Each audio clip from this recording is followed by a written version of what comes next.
Hello everyone and welcome back to another video. In today's video we're going through my week 1 finals tips.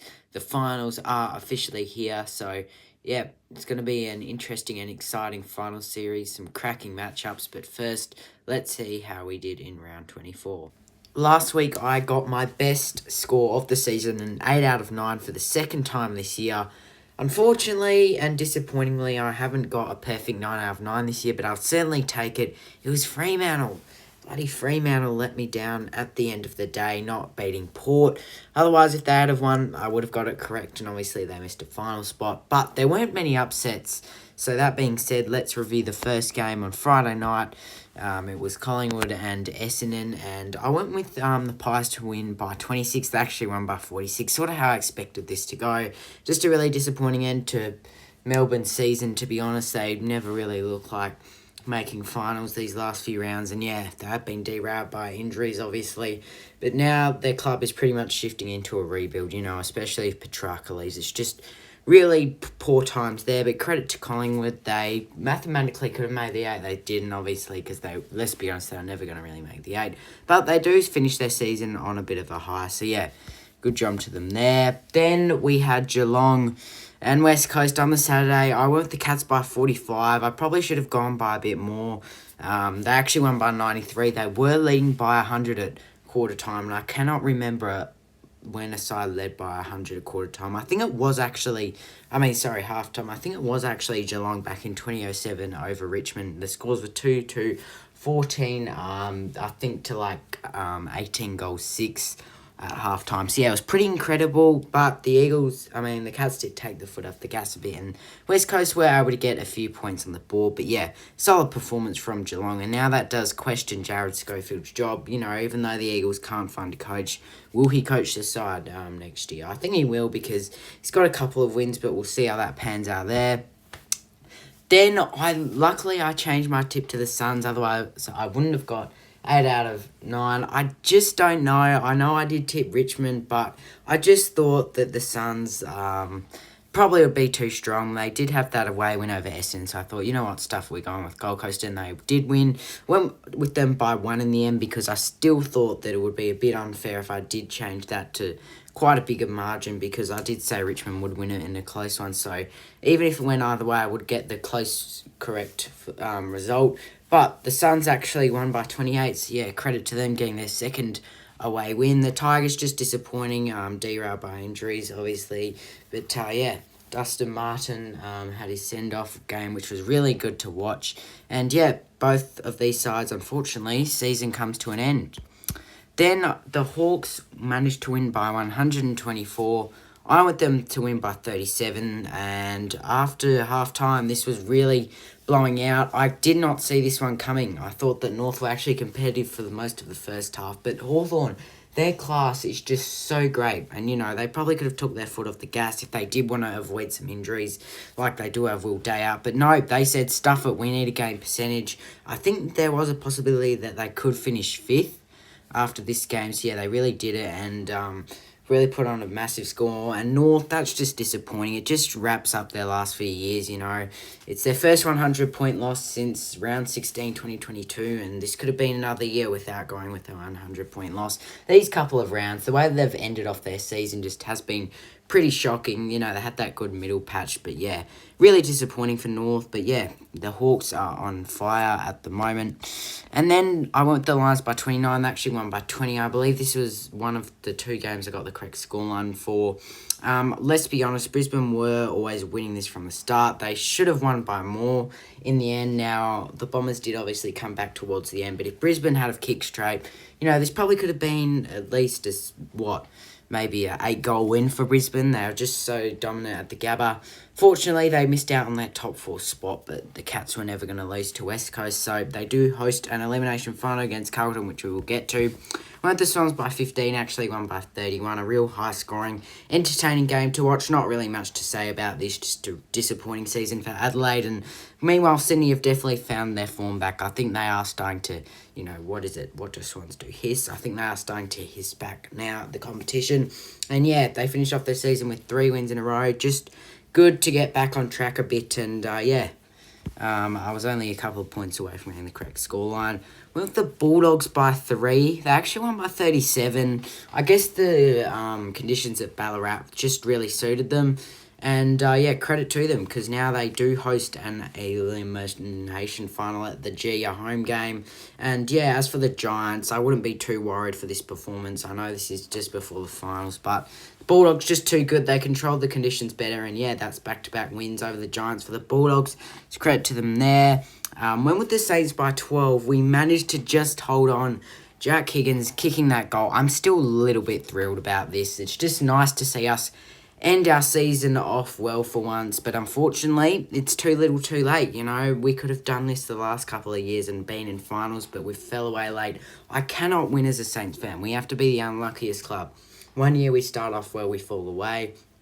The other year, last year pretty much it was, we started off well, had that middle patch real poor, and then we came back late in the season to win a couple of games. And this year it's just a poor start, and now we're playing some awesome footy, which is really disappointing. But yeah, this was a 50-50 split. I got the correct scoreline, but yeah, credit to Carlton. The final spot was on the line. Even with their injuries, they did fight hard, but the Saints class just got them without their injuries, but they do hold on to that 8th spot, so they do host, they have to go up to Brisbane to play in an elimination final. Blues fans thought it was going to be the same story as 2022, but luckily it wasn't to be. Then, this was the only game I got incorrect. I had an 8-game win streak, but I went with the Dockers by 22. That was pretty much the opposite. Port just got the upper hand. Look, I really wrote Port Adelaide off. I should have looked at them a bit more. Freo derailed by injuries with, obviously, Tracy's out and the skipper. Skipper Alex Pearce is out. So, yeah, maybe that's an excuse. And they did have the toughest fixture to end of the season, let's be honest. But either way, it is still a pretty disappointing end for Fremantle. And yeah, I get 8 out of 9 for that round. And, well, let's just move on to the finals because I cannot wait. And we start off on the Thursday night, as always, when we do the Week 1 finals between Geelong and Port at the Adelaide Oval. Now, this is obviously a home game for Port Adelaide because they are playing at the Adelaide Oval. They managed to finish second, and when you look at it a few weeks ago, you know, there was all this pressure on Ken Hinkley. I don't know how that is to be for a side that finishes second, that hosts an elimination final against one of the most experienced teams in the comp at the Adelaide Oval. I don't know how he had that much pressure on him, but the Power, they have finished off their season with, I believe, 7 wins in a row. Or no, 6. They had that massive win over the Swans. You know, they've beaten up on some real top 8 sides. And, you know, there was the question, can they beat these top 8 sides? Well, I think they are starting to show that with their group. Got a few All-Australians in their team. You know, Zach Butters, Ollie Wines, those guys are just on fire at the moment. Now, they do host a Cats side who has been mostly consistent throughout the year. You know, I think Geelong are one of those sides that just, their consistency has made them through this year. Obviously, there was that patch where they had a horrible run of form, but their experience just keeps them in there and they finished third. And credit to Chris Scott for this coaching. This has been amazing coaching. That being said, I think this is because this is one that is at the Adelaide Oval. I probably would expect Port to win. I know you can never write Geelong off, and you know the last 3 times these teams have played, Port Adelaide have won 2 out of the 3, and I think they're gonna win another one here. I just think the Power will be too strong, and I think this should be a pretty close game. I actually think that Geelong will be in it.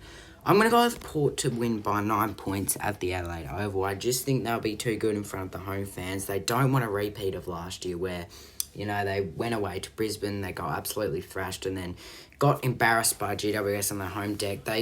Ken needs to prove something this year, and I think they'll get the win over the Cats by 9, and it sends the Cats automatically into the semi-finals, which will be interesting. Then at the G, this is the clash that we are all going to watch. Friday night. Now, I don't know why this is the Friday night game. I would have suspected that this would be the Saturday night.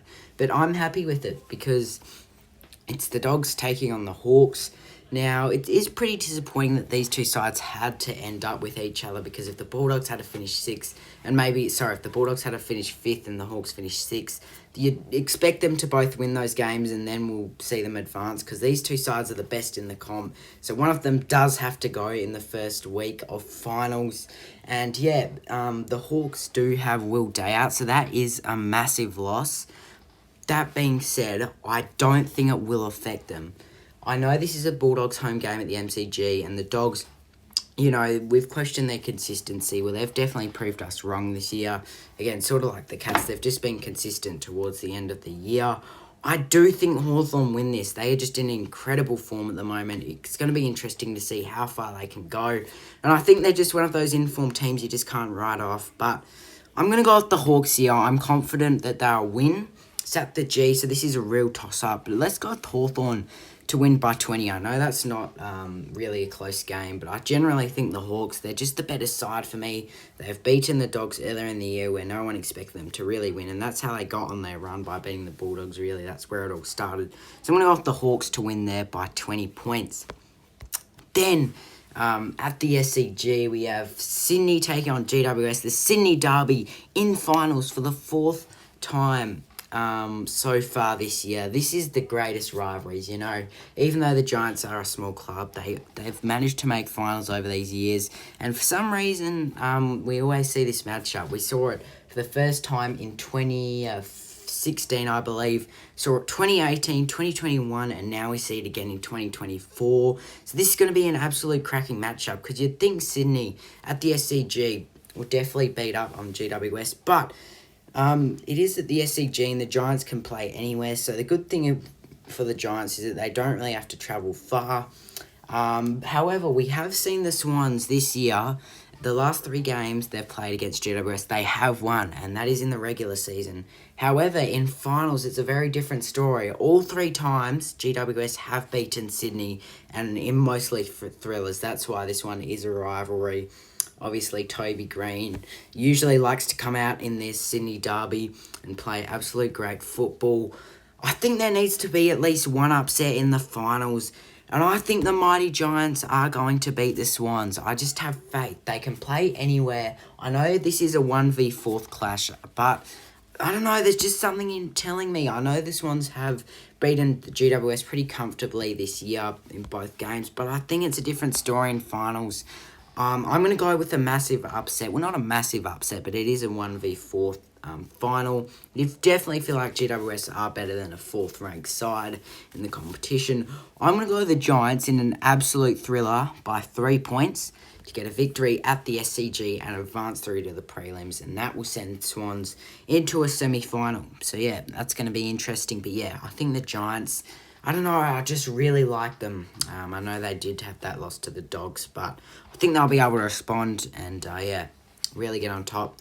And I'm going to say that GWS are trailing by 3 goals or more at 3/4 time to come back and win. I feel like we're going to have that same affair like we saw last year, where Toby Green kicked that amazing winner with 1 minute left.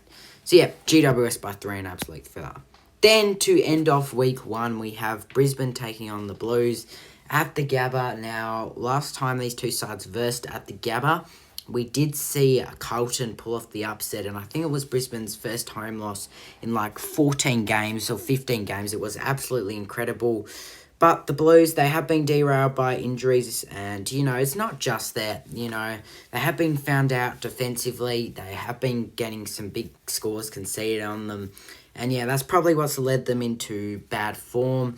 As for the Brisbane Lions, well, they're in some pretty good form. They have had those couple of losses, but they did get a win over Essendon at the Gabba, which again they should have won, and I sort of expected it how to go. Now, last year when these two sides versed in a final, we saw this matchup last year. Brisbane did come back and win, but the Blues did kick the first 5 goals. Listen, I can't remember the last time 5th beat 8th in a 8th beat 5th in a final. I think we have to go all the way back to 2012, where the Eagles, I believe, did beat Port Adelaide off the top of my head, where 8th did even win a final. So you have to be incredibly lucky to be that 7th or 8th side to win a final. It's just so hard. And I think Brisbane, they're going to continue that winning streak of the home team winning in an elimination final. I just think they're the stronger team. I do think Carlton will be getting Curnow back, so that could help their scoring a bit, but I just think Brisbane, they'll want to go through. They don't want to lose this because realistically, how even the comp is, they could still win the premiership from 5th this year. So they'll want to win this, and I think they'll win it. This is probably easiest tip of the finals. Let's go with the Lions to win by 22 points at the Gabba. Just too classy in the end, and yeah, I think Brisbane win that. Well, there are my tips for the elimination final, or week 1 of the qualifying finals. We have Port by 9, Hawthorn by 20, GWS by 3, and the Lions by 22. Let me know if you agree or disagree in the comments. Please do drop a like and subscribe. Hit the subscribe button, and yeah, we'll see you next week, and we'll see who advances through to the finals.